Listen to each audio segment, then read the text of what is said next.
Salut à tous et bienvenue dans cette vidéo. Et aujourd'hui, avant de parler de ce qu'on va faire réellement dans cette vidéo, je veux tout simplement vous souhaiter une très heureuse année 2016. Voilà. J'espère que cette année sera meilleure que l'année précédente, qui a franchement été assez catastrophique, hein. Oui, je vous souhaite une très bonne année 2016, même si, bon, à l'heure qu'il est, la vidéo, je la fais le 19 janvier. Donc voilà, donc on est plus de mi-janvier déjà, c'est pas mal. J'ai fait très fort cette année. Mais c'est pas grave, en France, on arrive à se souhaiter la bonne année jusqu'à fin février, donc ça passe. Alors, pourquoi cette vidéo a mis du temps à sortir? Déjà parce que grosse crise de flémingite aiguë. En fait, pendant une semaine, pendant les vacances de Noël, j'ai tourné trois quatre vidéos. Et à un moment, j'en ai eu marre. J'en ai eu marre. Fallait que je fasse autre chose. Donc du coup, flémingite aiguë, j'ai fait plein de trucs. Pas des trucs que je montrerai en vidéo. Si, si, il y a un truc que je vais montrer en vidéo, c'est le Hackintosh pour le montage vidéo qui remplace mon MacBook Air. Que j'ai fait pour une somme ridicule. Je crois que j'ai dû faire ça pour 150 euros, pas plus. C'est assez fou.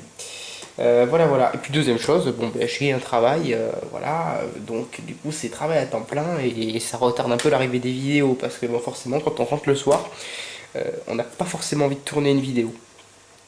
Surtout si on s'est levé plutôt tôt le matin. Voilà.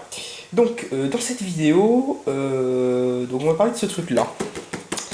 Aujourd'hui on va parler de ce truc là. Et normalement, si vous voyez ce logo, vous devriez prendre immédiatement peur et fuir en courant. Donc voilà, un petit dédicace à Bob Maurice. Il va être question de Advance, hein, comme il dit. Alors que c'est pas Advance, c'est Advance. Il va être question de Canard PC. Non, pas Canard PC, non. Même si vous allez voir que les tests que je vais faire, c'est dans le but de prouver que ce truc-là, c'est de la merde. Je sais pas si je vais réussir, honnêtement. Donc qu'est-ce que c'est que ce truc-là? C'est une alimentation universelle pour PC portable, tablette et smartphone. Donc fabriqué pour Advance et non pas par Advance, parce que je vous rappelle que Advance c'est juste une marque qui achète des produits en Chine et qui foutent leur nom dessus, hein, ils vont pas plus loin. Donc c'est soi-disant 90 watts. J'ai le doute qu'on puisse sortir 90 watts de ce truc là vu la taille du paquet, enfin de l'ensemble. Alors, donc on utilise en gros qu'on peut utiliser ça avec plein de marques de PC portables. Alors je sais pas comment ils ont branlé leur truc parce que à l'époque où la... Vous voyez, ça c'est une PS Vita, hein. Vous voyez, là c'est une PS Vita, donc ça donne à peu près la date de sortie. Alors à l'époque où la PS Vita était sortie, chez HP, ils utilisaient déjà ce connecteur là, qui est un connecteur qui me semble qu'ils ont piqué à Dell, mais ils l'ont pas câblé exactement pareil. Et il se trouve que ce connecteur là n'est pas présent dans les connecteurs proposés, alors que c'était un connecteur qui était vachement populaire. Je veux dire, tous les pavillons G quelque chose avait ça, et c'était des ordinateurs qui étaient extrêmement vendus parce qu'ils étaient vraiment pas chers. D'ailleurs, mon premier PC portable que j'ai acheté avec mon argent à moi, et ça, je peux vous dire que ça a attendu longtemps avant que je crève celui que j'avais avant. Mais il avait déjà le nouveau connecteur HP, hein. Voilà, c'est ce truc, j'avais payé ça 400 euros. Il y avait un Athlon 2, c'était bien, mais pas top, pas parfait non plus. C'était bien, mais pas. Voilà, bon, c'est pas un ordi pour jouer. Mais il avait déjà le nouveau connecteur, et puis là, vous voyez, que dalle. Bon, très bien. On peut aussi charger les tablettes. Alors, sur le côté de l'emballage, on explique que c'est un chargeur de voiture, qu'on peut le brancher à une allume-cigare, qui a de l'USB, que c'est plug and go, donc en gros on branche et puis ça marche tout seul. Et qu'apparemment on peut changer donc le connecteur. Donc derrière, bon, tous les connecteurs utilisables avec les tensions. Et sur le côté, là, on a bizarrement des specs en français, voilà, et des specs en anglais en dessous. Mais là, on a tout qui est en anglais. Là, on a tout qui est en anglais. C'est bizarre quand même pour une marque qui est plutôt destinée à la France, parce que Advance, ça appartient à Sousa. Et Sousa, c'est français, hein. Enfin, c'est français, c'est... Je sais pas si c'est français, mais en tout cas, c'est une destination du marché français, clairement, quand on va sur leur site. Et à l'arrière, on a du français, de l'allemand, de l'italien, on a de l'espagnol, on a du portugais, on a toutes les langues de l'Europe, d'accord. Voilà, donc avec notre petit tableau à la con. Vous voyez, j'ai une date. Voilà, copyright 2013 Advance, tout droit réservé, machin, super. Hein, chaîne à export, ROHS. J'ai pas les stylos pour tester s'il y a du plomb, mais j'en doute. Poubelle barrée, classique. Donc du coup, oh oui, ça aussi, ça m'a bien fait marrer. Hein. Oh, c'est un anglais en plus. Et ce truc-là, vous pouvez le mettre en français, franchement. We provide you a maximum safety for your device. Our laptop charger are all high-grade protection over voltage and short circuit protection and over current. Oui, bien sûr. Bon, en gros, ils nous disent, je mets le texte en très très gros. En gros, ils nous disent que ce truc-là, bah, ça va pas cramer votre PC portable. Je sais pas. Donc j'ai fait une petite, dans ma petite, je cherchais dans ma petite collection de PC portables. Je suis tombé sur ce PC portable HP, un DV6000, je crois. Je vais vous dire ça de suite. Ouais, un DV6000 spécial édition. Moi j'adore, je le trouve super joli ce PC. Malheureusement il fait partie de cette série là de PC qui tombe en panne. Et là les mauvaises langues diront, comme tous les PC de chez HP, et ils n'auront pas tout à fait tort. Mais bon, il se trouve que ce PC là, celui-là là, il est compatible avec le chargeur. Donc du coup on va pouvoir faire des petits tests gentils, on va voir ce que ça donne. Donc pour alimenter le chargeur, parce que c'est un chargeur de voiture, et vous remarquez que là qu'on est dans la cuisine. Pourquoi on est dans la cuisine? Ça aussi je vous l'ai pas dit, mais c'est tout simplement parce que dans le garage, premièrement bah, j'ai tous les trucs de Noël, donc ça craint. Et deuxièmement, ben, ça caille. Il doit faire 5 degrés dans le garage et je peux pas. C'est pas possible. Il fait beaucoup trop froid. Donc du coup pour alimenter cette petite chose, parce que vous dites super, ok c'est très bien, ça charge la voiture, mais t'alimentes comment ce truc là? Alors j'ai pensé à ceci, voilà, qui est mon alim de labo, qui est à la base une alimentation de PC, que j'ai modifié pour pouvoir sortir toutes les tensions habituelles qu'on utilise en électronique, en électricité basse tension en général. Alors le problème, c'est que cette alimentation là est correctement faite, elle a un système qui empêche le court-circuit. Et en fait quand on tire trop de courant avec un n'importe quel appareil, ça la coupe automatiquement. Donc j'ai remarqué que ça c'était pas super fiable pour pouvoir tester notre alim. Donc à la place, je me suis ramené ceci. Une bonne grosse batterie au plomb. Voilà, d'une marque douteuse, ça venait avec un kit solaire que je pense que je vais installer. Je sais pas, je verrai bien. Donc une bonne grosse batterie au plomb, donc une 18 ampères heure. Un truc qui sera largement suffisant pour pouvoir alimenter cette chose. J'ai aussi ramené une petite batterie au lithium de modélisme que je me suis fait moi-même. Pour tester un truc, c'est une batterie qui fait que 8 volts, mais je voudrais voir si le chargeur fonctionne quand même sous 8 volts. Parce que si jamais il continue à marcher sous 8 volts, c'est assez grave. Pourquoi c'est grave? Parce qu'en théorie, une batterie 12 volts, quand elle commence à atteindre les 10 volts, en théorie, elle est morte. Et si jamais vous descendez plus bas, bah là c'est fini, elle est morte, mais elle sera pas récupérable du tout. Vous pourrez rien refaire avec. Des décharges prolongées sur des batteries au plomb, même des décharges prolongées sur des batteries en général, c'est plutôt fatal hein, ce genre de truc. Donc, voilà, donc si ce truc-là continue à drainer de l'énergie de la batterie, alors que la batterie elle est super basse, et vous n'êtes pas dans la merde. Par exemple, je pense aux voitures qui ont, ça je sais, sur la voiture qu'on a à la maison, c'est le cas. Il y a une des deux prises à allume-cigare, il y a deux prises à allume-cigare dedans. Et il y en a une des deux qui en fait en direct sur la batterie. Enfin, pas en direct, il y a un fusible, mais bon, quasiment en direct. Et en fait, quand le contact est coupé, bah, vous avez quand même de l'énergie qui sort. Donc du coup, c'est pratique pour ce genre d'engin normalement. Mais là, si ça décharge la batterie, c'est pas génial. Donc du coup le protocole de test ça va être quoi? Donc en premier lieu je vais essayer de charger et de démarrer un PC portable. Je vais essayer de le démarrer parce que je crois que la batterie là-dedans est morte, mais je vais essayer juste de le démarrer avec ça. Voir ce que ça donne. Tout en monitorant avec celui-là le courant, avec celui-là la tension. Vous voyez qu'il y a des fils supplémentaires qui sortent des multimètres et que le multimètre se casse la gueule. C'est parce qu'en fait ils sont reliés à ce PC. Voilà. Ce PC qui reçoit les données de deux multimètres, qui les affiche sur un petit afficheur sympathique, voilà, et qui fait tout simplement la conversion en temps réel courant et tension, ça donne une puissance. U fois I. U fois I, ça donne P. Donc du coup, on aura exactement quelle puissance en watts est au moins absorbée par l'engin. Voilà, on va voir à peu près ce que ça donne. Donc voilà, ça y est, j'ai branché tous mes câbles. On a la tension sur celui-là, le courant sur celui-là.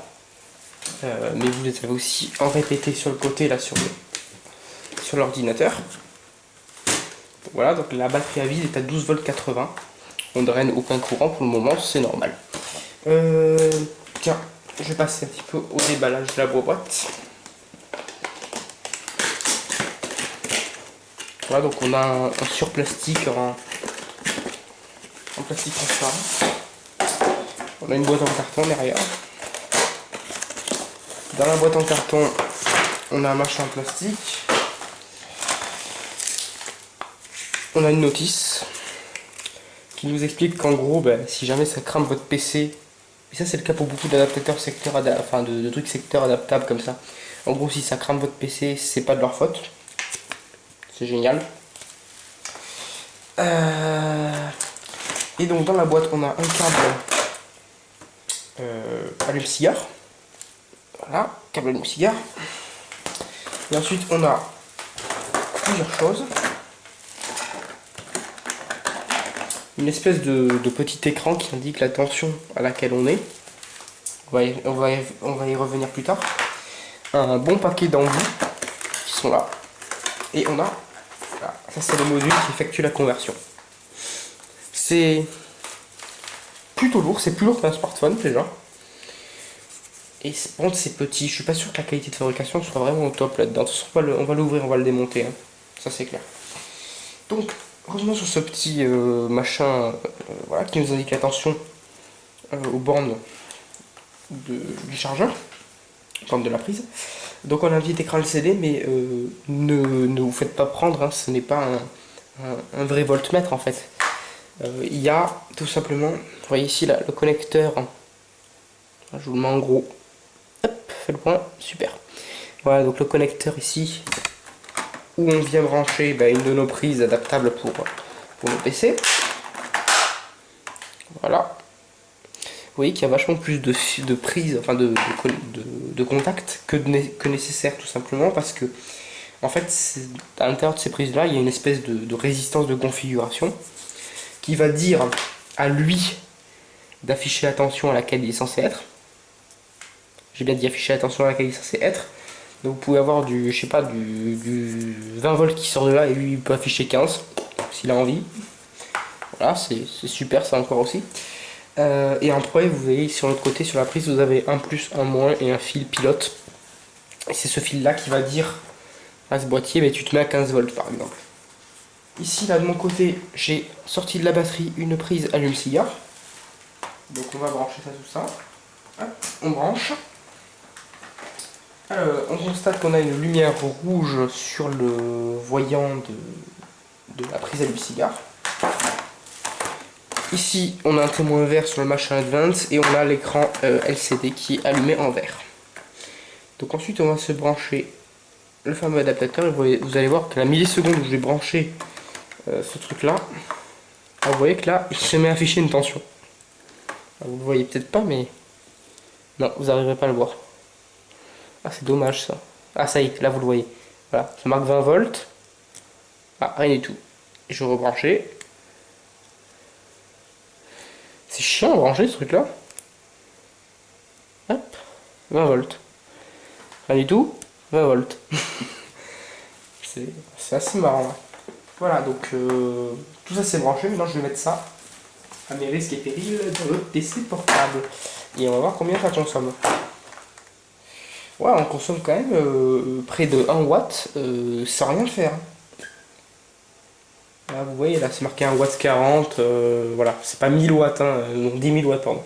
C'est 1 watt 40 machin. Parce qu'on a 100 milliampères en fait. Ah ouais, donc sans rien faire, le machin il pompe quand même 1 watt. Moi je trouve que c'est beaucoup ces trucs là, ils devraient pomper 0 sans rien faire, mais bon. On va brancher ça donc à notre PC portable cobaye, qui est sur le côté. Voilà, il y a une prise ici. là je branche. Alors la batterie est censée se mettre en... Mais je crois que la batterie ne charge pas sur cette machine là. Voilà, c'est ça, on est 3 watts donc ça ne peut pas charger. Je vais démarrer le PC portable avec. Ça démarre. Donc là on est à 30 watts de consommé. 40 watts. À 45 watts. Donc là on consomme 45 watts quand même sur la batterie. 4 ampères. J'ai mis le PC portable sur un benchmark. Hein. J'ai mis OCCT comme benchmark. Je lui ai demandé de faire un benchmark CPU. Donc en gros il fout le CPU à fond. Et donc du coup ça consomme un max. Et juste pour vérifier que le système est stable. Et là ça fait 20 minutes là qu'il tourne. Et je peux vous dire un truc. Et bien cette petite chose là. Et bien elle est bien chaude quand même. Un peu trop à mon goût je dirais même. Et surtout elle est déjà plus chaude que le chargeur d'origine. En fait c'est presque aussi chaud que le chargeur de mon MacBook Air. Et en fait ça me fait dire qu'en fait les chargeurs de petite taille comme ça ils peuvent pas délivrer une puissance affolante. Sachant que là on pompe dans les allez, 75 watts maximum, ouais 80 watts maximum on va dire, sur la batterie. Mais il y a des pertes dans ce truc là. Les pertes on les voit parce que le chargeur chauffe, hein. Les pertes c'est de l'effet Joule donc c'est de la chaleur à chaque fois. Donc il y a des pertes dans ce truc là. Donc du coup l'ordinateur lui il va pas recevoir 70 watts il va pas tirer 70 watts en puissance. Je pense qu'il doit tirer dans les 60, même pas 50 peut-être, quand il est à fond. Et donc du coup on tire même pas ce qu'il y a marqué sur l'emballage et le chargeur est déjà plus que chaud quand même. Donc déjà ça confirme un truc, ce truc là à mon avis ne peut pas sortir les 88 watts qu'ils ont marqué. Mais je vais tester un peu plus avec un autre montage que je vous montre juste après. Donc voilà, j'ai fait des petites expérimentations. Donc ici j'ai branché le connecteur, donc le même que pour le PC portable HP, donc qui fait sortir du 20 volts.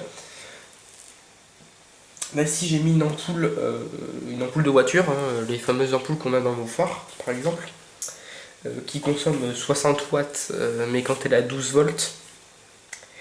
Donc du coup elle va consommer plus quand elle sera à 20 volts. Et vous allez voir, truc très très amusant qui se passe quand on essaie de tirer un bon paquet de courant et que ça s'allume.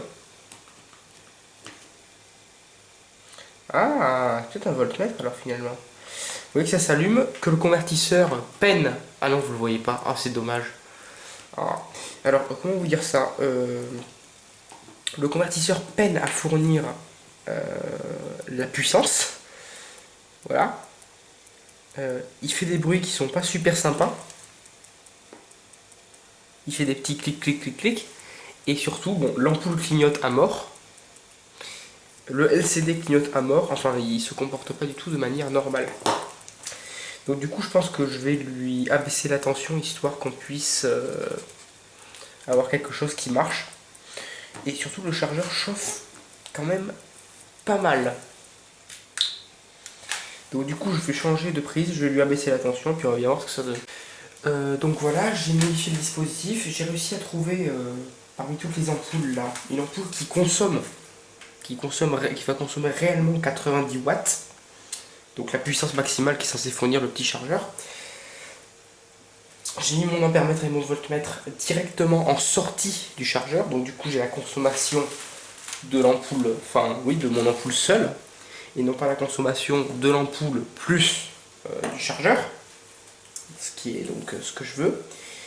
Et donc du coup je vais brancher la batterie. Alors là il faut faire un petit peu attention parce qu'effectivement il y a un système anti-court-circuit. Donc du coup ça démarre une fois sur deux, hein, le machin. Mais ça démarre quand même un petit peu. C'est assez sympa. Par contre j'ai remarqué un truc, c'est que la tension monte à plus de 24 volts au premier branchement en fait.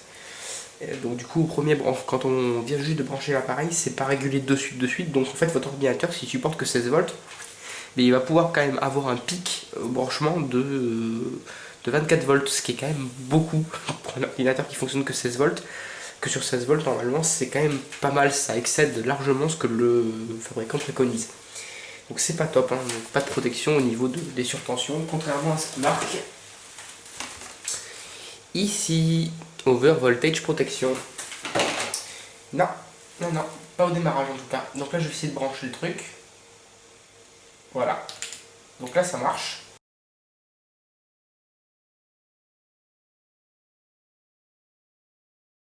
Vous voyez que là, sur l'écran du PC, on consomme 89 watts. Donc avec cette petite ampoule. Et donc du coup, je vais laisser tourner le dispositif pendant un petit quart d'heure, là, comme ça.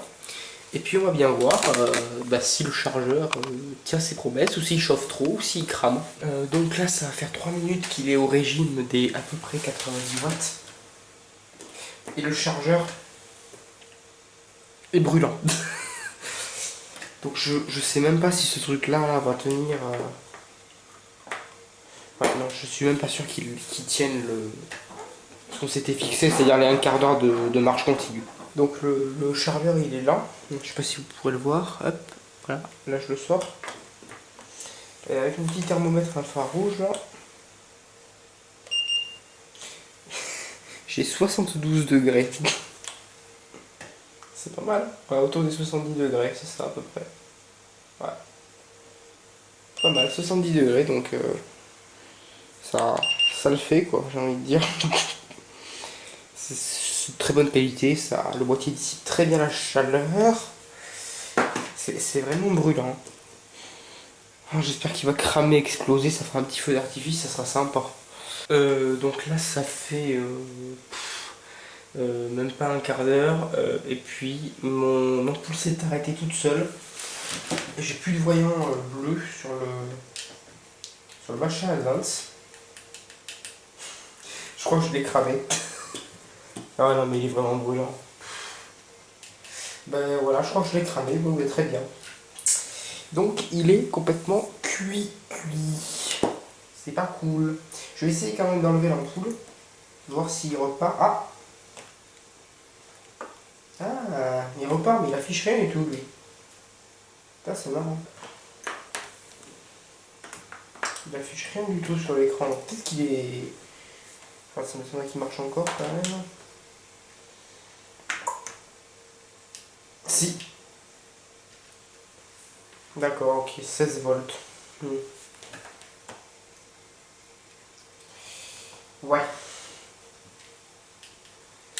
Bon. Il est reparti. Il est brûlant. Donc cette chose-là, vous voyez encore, je le fais tomber, c'est pas grave, il y a encore la lumière qui reste allumée parce qu'il doit y avoir un paquet de condensateurs là-dedans. Donc cette chose-là fonctionne encore après ma petite torture, ce qui est quand même assez miraculeux. Il est toujours aussi chaud, donc là il est moins brûlant, mais si, au centre il est brûlant, mais quand on le tient par un côté ça va. Donc cette chose là, ouais bon au moins il y a une sécurité anti-surchauffe, donc ça ne pourra pas foutre le feu à votre bagnole, c'est pas mal. Le truc que je veux tester c'est au niveau de la batterie, si jamais la batterie descend à un seuil trop bas, est-ce que lui il arrête d'essayer de charger. Et on va tester ça juste après, mais d'abord je vais le faire refroidir. Donc dernier test que je veux faire là-dessus, je vais prendre une ampoule qui consomme vachement moins, donc celle-là elle me consomme dans les 60 watts comme sur un PC portable en fait. Je vais essayer d'enlever l'autre ampoule sans trop me cramer. C'est bon. Je vais brancher à 60 watts. Voilà. Et donc je vais essayer d'alimenter cette ampoule là avec cette batterie donc pour voiture radiocommandée qui fait dans les 8 volts. Et on va voir si ça arrive à le faire démarrer. Donc voilà, ça y est, j'ai remplacé mon ampoule. Tout simple, mon ampoule et ma source d'énergie. Voilà, puis ici vous avez le wattmètre qui se met dessus. Donc du coup je vais utiliser cette batterie là. Voilà, j'ai mon connecteur qui est prêt, je vais pouvoir le brancher. Et là on constate qu'on a quand même une conso de 15 watts alors qu'on est à 8 volts. Donc à 8 volts une batterie c'est mort hein, pour info. Et qu'on a quand même une ampoule qui brille. Par contre on a l'espèce de module voltmètre un peu bizarre là qui clignote. Voilà, la diode ici qui clignote, donc on sent bien que la batterie elle n'a pas assez de jus pour pouvoir alimenter, elle n'a pas assez de puissance pour pouvoir alimenter ce genre de truc. mais le système, le chargeur de PC portable va quand même continuer à tirer dessus jusqu'à ce qu'il ne puisse plus tirer dessus. Donc il n'y a pas de protection pour la batterie de votre véhicule. Ça, c'est pas super sympa. Donc on va pouvoir conclure sur ce petit chargeur de chez Advance. Donc Advance, fidèle à eux-mêmes, annonce des résultats qui ne peuvent pas atteindre, j'ai envie de dire. Déjà, première chose qui m'énerve beaucoup, c'est le fait qu'il n'y ait pas de protection qui arrête le fonctionnement du chargeur quand la batterie est beaucoup trop basse. Une batterie de voiture à 8 volts, si vous la rechargez pas de suite, elle est foutue. De toute façon, à 8 volts, je doute que votre voiture puisse démarrer. Donc du coup, votre batterie, elle est foutue ce truc là. Si vous le laissez dans votre bagnole, par exemple, vous n'utilisez pas souvent votre voiture, ça arrive, hein. Il y en a qui, voilà, quand vous êtes en ville, quand vous avez une deuxième voiture, vous ne l'utilisez pas souvent. Et donc du coup, ce truc là, s'il reste branché, il peut crever votre batterie. Donc ça, c'est pas top. Deuxième chose qui m'énerve, c'est le fait qu'il chauffe, ça chauffe énormément. J'alimentais un PC portable, il devait peut-être consommer dans les 50 watts, pas plus. Un petit corps de duo, il y a pas de travail sur la carte graphique qui était fait. Je chargeais pas la batterie avec, j'utilisais que le PC portable en tant que voilà, en tant que PC de bureau. En fait, j'avais pas de batterie à l'intérieur, j'avais juste le PC qui était branché quoi. Donc déjà ça chauffait pas mal, c'était pas, on pouvait encore le prendre dans les mains. Mais par contre, quand on est passé à l'expérience des 90 watts à tirer là-dessus, ben, c'était pas possible, quoi, ça marchait pas. Ça marchait pas parce que le chargeur n'a tenu que 15 minutes à ce rythme-là, ce qui est pas normal. Il était très chaud, heureusement il s'est coupé tout seul, donc il y a une protection thermique qui est faite pour éviter justement de foutre le feu par exemple. Donc du coup voilà, il tient pas ses promesses, il tient aucun de ses résultats et c'est franchement dommage parce que des petits chargeurs comme ça, surtout au prix qu'il était vendu, à 30 euros, ça aurait pu être super intéressant parce qu'un chargeur de voiture, si vous allez par exemple, moi pour ce PC portable HP qui est un PC portable professionnel, hein, c'est la série EliteBook de chez HP, donc c'est une machine qui est pro. En option, on peut avoir un chargeur de voiture, mais le chargeur de voiture, je crois qu'il coûte dans les 90 euros, enfin il coûte extrêmement cher ce chargeur là. Et là on a un chargeur à 29 euros qui aurait pu faire le taf, mais bon comme d'habitude on est chez Advance et puis comme d'habitude il chie dans la colle, à chaque fois il y a un truc qui va pas. Voilà. Donc pour finir, je pense qu'on va le démonter. On va voir ce que ça donne. Alors je vais prendre une petite rectification à faire sur ce petit module là qui est attaché donc au chargeur. C'est un vrai voltmètre. Voilà, un voltmètre, alors qui renvoie une commande, on doit avoir une commande d'asservissement pour la tension, ici là. Mais c'est un vrai petit voltmètre qui indique réellement la tension que sort le chargeur. Par exemple, quand j'avais fait des tests avec des grosses charges, un petit peu après le test de la lampe 90 watts, et effectivement je voyais bien que la tension déclinait ici là. Donc au début à vide on était bien à 15 volts ou 16 volts, et puis avec une très grosse charge on était passé à 12. Voilà. Donc du coup ce chargeur là, ce module là est un vrai voltmètre. Ça c'est sympa. Voilà, donc on va démonter ce truc là. Donc pour s'attaquer à ce truc là, c'est du plastique entièrement thermoformé. Donc pour l'ouvrir je vais m'amuser je pense. Donc je vais vous l'ouvrir, mais je vais vous l'ouvrir en caméra parce que c'est plus simple pour moi. Petit truc supplémentaire là pour essayer de l'ouvrir, comme c'est, vous savez, c'est scellé sur tous les côtés. J'ai essayé une technique basique un peu bourrin, qui est de le faire tomber d'une hauteur à peu près de 1 mètre sur du béton. Et écoutez, alors c'est un truc que le chargeur peut prendre, hein. Imaginez, vous l'avez dans votre poche, ou je sais pas, vous l'avez à la main, puis je sais pas, vous manquez de tomber, et vous glissez, pouf, le chargeur s'éclate au sol, sur un sol en béton. Écoutez un petit peu. Non, il va pas le faire. Si, ça y est. Voilà. Vous entendez? Il y a un truc qui se balade. Ça, je vous parie que c'est un composant, un de ces composants montés en surface qu'on a à l'intérieur, qui est en train de se balader à l'intérieur. C'est sympa, pareil, encore une fois, qualité. Hein. Bon voilà, ça y est, je pense que je vais réussir à l'ouvrir. Donc j'ai utilisé la méthode de l'huître, donc j'ai taillé un petit peu sur le côté. Et j'ai fait le vide avec un couteau. Je me suis pas embêté, on peut faire ça avec un tournevis aussi. Voilà. En tout cas, c'est bien thermoformé.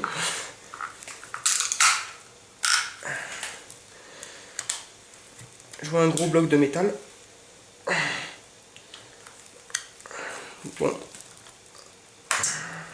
je vais le faire céder un petit peu plus.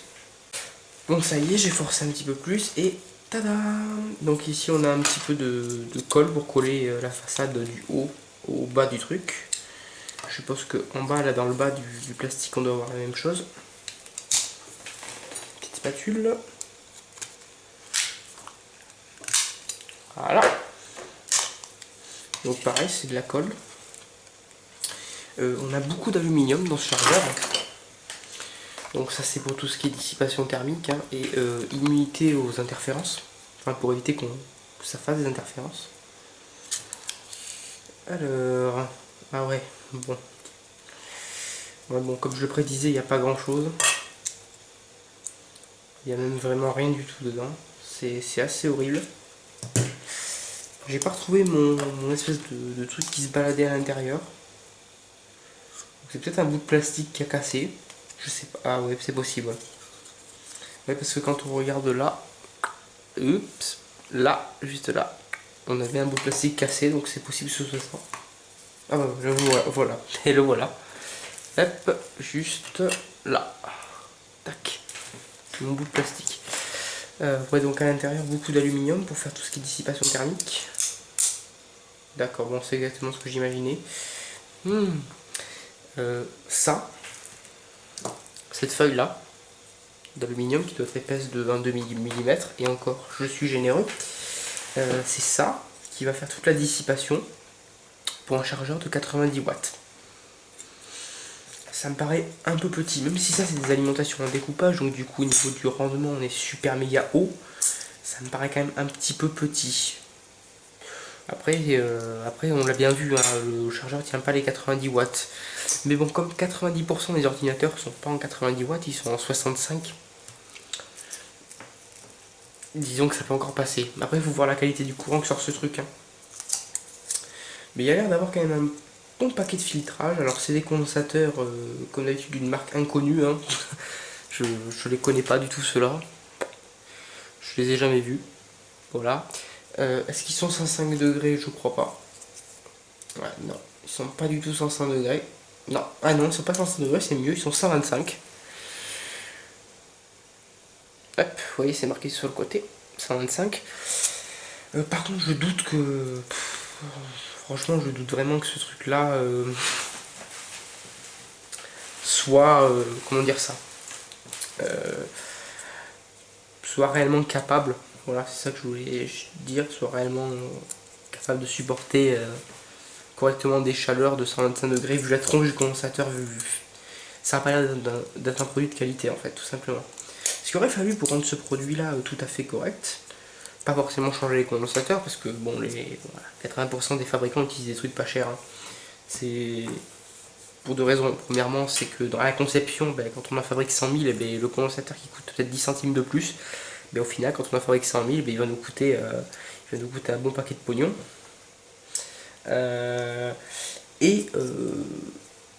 Donc voilà, puis deuxième chose, c'est pour tout ce qui est obsolescence programmée, hein, pour nous faire acheter des appareils afin que remplacer le parc d'appareils existant en fait. Donc pour rendre ce truc là parfaitement utilisable, ce qu'il aurait fallu faire, c'est con, hein, c'est vraiment con. C'est trois petits radiateurs. Alors moi je prévois de le modifier ce système là parce qu'elle n'est pas cassée. Alors elle fonctionne encore. Moi je prévois de le modifier, vous voyez ici on a des MOSFET qui font tout ce qui est découpe du courant. Enfin, je crois que c'est des MOSFET, hein. Il y a peut-être un régulateur et plusieurs MOSFET. Et de placer dessus des petits radiateurs, genre les radiateurs qu'on peut mettre sur les barrettes de RAM, ou les radiateurs qu'on peut mettre sur le processeur du Raspberry Pi. Et je pense que là on pourrait dissiper peut-être un peu plus qu'avec cette fine feuille d'aluminium. Voilà. Deuxième projet que j'ai avec, c'est trouver justement comment fonctionne la communication là, pour la tension qui nous intéresse, et la réexploiter pour faire une espèce de mini alim de labo, on va dire, portable sous 12 volts, ou alors avec des batteries au lithium, je sais pas. Mais là on a un circuit qui, je pense, pourrait faire quelque chose de sympa. Ça c'est quoi ça? On dirait un bloc, je sais pas, un bloc avec une... Ah bah oui, c'est une inductance, voilà. Donc pareil, sur l'inductance, mettre un radiateur digne de ce nom. Ça pourrait être plus sympa que cette... pareil, c'est pareil, une plaque en métal, hein. Enfin de l'alu. Ils sont pas embêtés. Mais sinon c'est... Je vais pas dire que c'est pas trop mal, c'est adéquat avec le prix, quoi. C'est en adéquation avec le prix, hein. Y a rien à dire, hein. On voit pile là où ils ont fait des économies, puis on voit surtout que le produit tient pas les performances annoncées sur l'emballage, et ça c'est dommage. Voilà. Bon, après je l'ai payé 3 euros, donc je vais pas me plaindre. Voilà, voilà. En espérant que cette vidéo vous ait plu, et à la prochaine pour une prochaine vidéo. Petit bonus, en commençant à nettoyer la carte, regardez sur quoi je suis tombé, hop, ça va bien faire le point. Magnifique. Vous voyez cette soudure là? Ça va pas. C'est pas du tout comme ça qu'elle devrait être, hein. Voilà. Donc du coup on a une espèce d'énorme pont de soudure entre ce MOSFET ou transistor, je sais pas, j'ai pas encore regardé le nom, et ce condensateur. C'est magnifique, c'est qualité. Deuxième et dernier petit bonus, donc vous voyez j'ai fini de nettoyer cette partie. Ça c'est du silicone, hein, qui est juste utilisé pour coller la plaque. Cette plaque là en plastique qu'il y avait au-dessus. Donc vous voyez qu'ils ont gratté les références des petits MOSFET, hein, donc ils n'ont pas très bien gratté, donc du coup on peut arriver à les lire un petit peu. Mais bon, je pense que ces pièces-là, ils ont dû les acheter directement sur le marché à Shenzhen. Vous avez un grand marché d'électronique, une espèce de, vous voyez, le marché chez vous. En France, ce qu'on a, c'est par exemple, on va acheter notre poulet, nos légumes, notre vin, nos conneries comme ça. Mais eux, ils vont acheter des transistors. Et c'est à peu près le même style, hein. Vous avez des étals et tout, c'est à peu près le même style. Au Japon, c'était comme ça aussi, hein, à Akihabara, si vous voulez savoir. Donc du coup, on a trois petits composants. Voilà, bon, ils ont gratté les références, mais un autre truc là, sur cette bobine, vous allez voir que, hop, si je gratte le matériau ferromagnétique, s'effrite. Encore une fois, ça en dit long sur la qualité des composants utilisés dans ce produit.